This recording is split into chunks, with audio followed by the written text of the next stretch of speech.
I had this conversation very briefly with Clive. I think I said to him, "What the fuck did you do?" And he said, I have no idea. I didn't know I was doing it.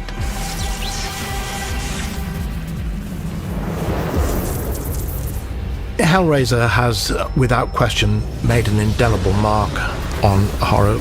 Back in the 80s, when Hellraiser first appeared, it was kind of a revolution in the horror genre. Up until that point, horror franchises and horror movies were pretty one-dimensional, where it was clear who the bad guys are, who the monsters are, what their motivations are, and why they exist in the first place. Hellraiser took that concept and kind of turned it around on its head and introduced villains or antagonists of the franchise whose motivations were not as clear and one-dimensional as before. Horror in Hellraiser differs from other types of horror mostly in tone and philosophy. You know, it's about this fusion between sexuality, pain, pleasure. So you could say it's essentially like a transcendence gone wrong. Desires taken beyond flesh or beyond morality. The ideas in Hellraiser are, they are big, complicated ideas. Love, life, death, and the whole damn thing. Horror games are very, known for violence and gore. So when we were making our game, we tried to find what is the thing that makes us different. So when we were designing the violence, the gameplay, it was always like, make it as unsettling and disturbing as possible. We didn't want to have gore for the sake of gore.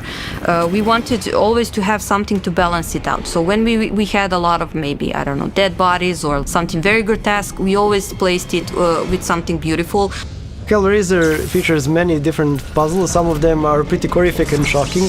For example, the labyrinth puzzles, they feature traps which are made of spiky and grungy metal material, and if the player is not careful, they can easily fall into these kinds of traps. Some of these are more psychological. For example, in the labyrinth there are many interesting scenes where we dabble into some of the more creepy subjects such as drug abuse or suicide. And while they are controversial, they were integral to our story. So players will face different types of enemies in the game. We kind of split them in two main groups. One are human enemies, that's basically the Scarlet Church. It's a cult that kind of worships the Labyrinth Leviathan. They are your basic human enemies. They use weapons, all kind of weapons, tactics, and human behavior when fighting the players. On the other hand, we have the unworthy, as we call them. Those are kind of outcasts of the labyrinth, the people that failed Cenobite tests and didn't ascend to Cenobites. They are drawn to Genesis configuration and they will swarm the players from time to time and attack them, and you kind of have to deal with them differently. One of the game systems that really emphasize our brand of horror is dismemberment of enemies. Players will be able to dismember enemies, even will be required sometimes to dismember them, to defeat them by using different type of weapons, melee weapons, rage weapons, or even abilities. Working on this game for so long, I don't think anything scares me that much, but definitely there are parts of the game that disgust and disturbs me, and I'm actually proud of that. I believe we created some moments and experiences in the game that are so unsettling that most of our team are still disturbed to look at that and don't want to look at that. I discovered something about myself while doing the research about all of the discomforting and horrific types of horror. I suffer from something called trypophobia.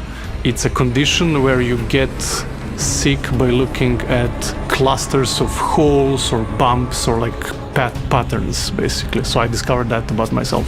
So when we are designing it, we always ask each other, is this enough? Is it too vanilla? Do we want to bring it to another level? So we say, okay, let's push the limits. And then when it finally comes to the players' hands and we look at their reactions, they get really shocked and disturbed by them. And we say, oh, maybe we went too far.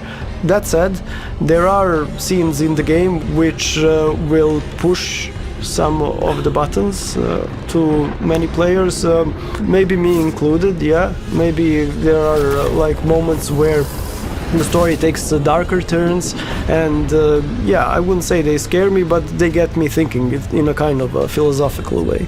I think a lot of us process some things, but of course, like working on a game like Hellraiser, it doesn't allow you to remove everything. There's still some stuff that will shock or disgust me. I don't think you ever become truly desensitized to that stuff. You just, working on a game like Hellraiser, I think, come to understand yourself a little bit better. So there's a lot that's discomforting about the horror of Hellraiser, and I think that makes it very distinct compared to its contemporaries that were primarily trying to terrify or make audiences scream, you know, that sort of thing.